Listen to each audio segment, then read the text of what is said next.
Welcome to Bandits, the show where I take a look at a piece of art and make an argument as to why some easily offended bigots would think it'd be a good idea to either outright censor it or at least make some good choice cuts. Today, I have Frederick Friedel's second feature. I've already looked at Axe before in November when I was checking out the video nasties. Now I'm looking up to his follow-up film, Kidnapped Coed. Now, what's so offensive about this film?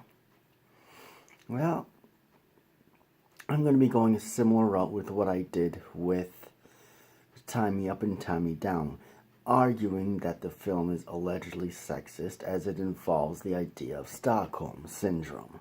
Now, these two films are very, very different, but it has that one primary element in which a woman is kidnapped and then she grows to become dependent on her kidnapper, painting a weak portrait of the main character instead of making her strong, independent, and fighting back like a strong, independent woman should. And, well, that's about it for that. I mean, can't really say a whole lot more without me going to the film, which I might as well just tell you what I think about the film instead of elaborating on the argument. I'm not sure I can really make it any more clear. Well, I'm sure I can, but do I want to? Nah, I don't feel like it. Even though normally I make my arguments a wee bit longer, get to the 5-minute mark at least. Can I draw on it? No. I think I definitely made it clear enough. So, I got my argument down. This is an allegedly sexist movie. Paints women as weak. Instead of just having this character be what her character is. Now, what do I think of this film? I really enjoyed this movie. It's a far cry from what Axe is. It's definitely, in my opinion, a much better film. It kind of falls in the same vein in which we know nothing about the characters. We're just sort of thrust in this world, so the motivations or anything we don't know anything about. We just have to accept that these people exist in this world and they're doing what they're doing. Why? We don't know. That's not important. What's important is the events unfolding around them. What happens before and after, not important at all. And that's kind of the charms of his films. He's only made 2 films. 3, if you count, what is it? Bloody Brothers, which is just a combination of these 2 films to make a 3rd feature-length film in order to get a little bit of money out of his filmography, because with the producers he was doing, he kind of got chipped and he hardly got to make any money off the film. Sort of, it's kind of like, what happened with George Romero, sort of, except the instances are a little bit different. That was mainly due to lack of copyright notice. This was a little bit more, scummy, although there's a big history with Night of the Living Dead as well, but that's not what this video is about. So he combined the 2 films to make a 3rd and to get money that way, mainly through this set. I mean, I even got the signed edition. It's pretty awesome. Do you know how awesome it is having autographed video nasty? I think it's pretty neat. Anyways, back to Kidnapped Coed. What I like about the film is just the plot is there, barely. It's kind of a weird road movie, sort for the most part, in which the 2 main characters, the guy who did the kidnapping and the kidnappee, going from point A to point B to their destination while waiting for the ransom. And they meet a bunch of crazy characters. So here are our 2 characters. A guy who kidnaps a woman for ransom, and the woman who eventually gets, falls victim to, as I already mentioned, Stockholm Syndrome. They are the most sane characters in this movie. Everyone else they meet, they may seem nice at first, but then and they just lose it. They go all crazy for no reason. We don't know why. Just everyone they meet is weirder than they are. They just get into one crazy event after another. It has a weird kind of dream, not necessarily dreamlike. I mean, it doesn't have a surrealness to it. Just very offbeat. And that's the charm. That's why I like this film so much. This is kind of interesting, kind of a psychological film, much simpler. Definitely feels much... This definitely has more of a higher budget since they go from location to location being stuck in a house. They're both good films in their own right. But this film I find to be the most enjoyable.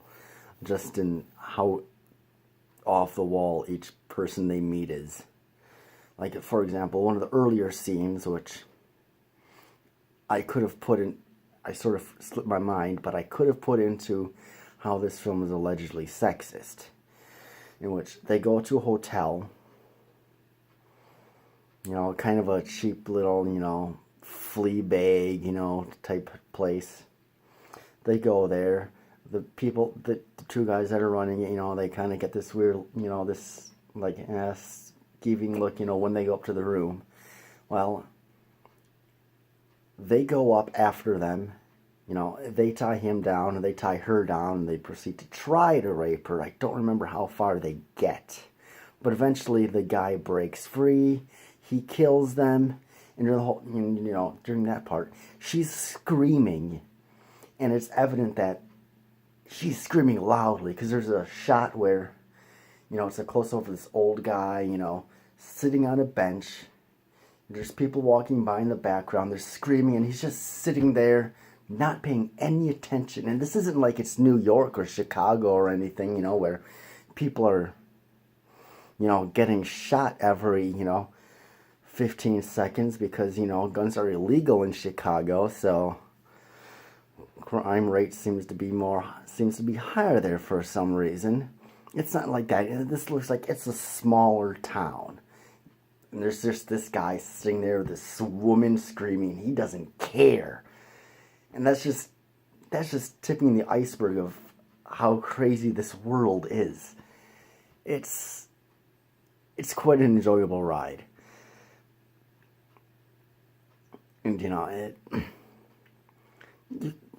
the ending sort of does kind of, you could almost say kind of to a degree falls on the Hays Code, where they get away with it in the end, yet they sort of don't. With the whole ransom aspect I'm referring to mainly. But I'm not going to get too much further there to avoid spoilers, which is something I try to avoid doing unless absolutely necessary. But even the ending is just kind of, a random occurrence that just happens to happen, and it's a fun ride. I really, really enjoy this film. It's got an interesting little soundtrack too. Two of the best things about this particular edition, I got this autographed copy by the director. Cool. It also comes with the soundtrack for both films, as well as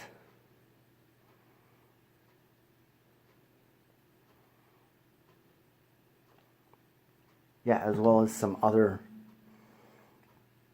works from the composers that they did that aren't related to this film. And they both died tragically young in a car accident. So this is pretty much most of what's on this disc is most of what they ended up putting out. So it's cool to have 2 soundtracks, 2 movies, bunch of bonus tracks, autograph.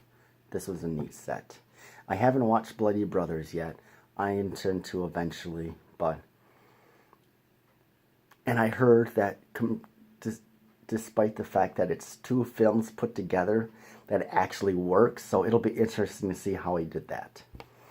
So, well, that's about it for this one. Ran a little longer, but I just really like this movie. It's just a weird, fun little ride. well, not weird, offbeat. No, and this the strangeness of the characters and how much more they make the main characters, despite their quirks, seem so much more grounded and normal. It's kind of a feat. Well, that's about that for this one. If you have an idea for a film you'd like me to check out, let me know in the comments below. And hit me up on Minds and BitChute, for, good free speech platforms. And hit me up for, check me out on the Stardust app for a bunch of short reviews for myself and a bunch of other people. And I will see you in the next one. Take care, everybody.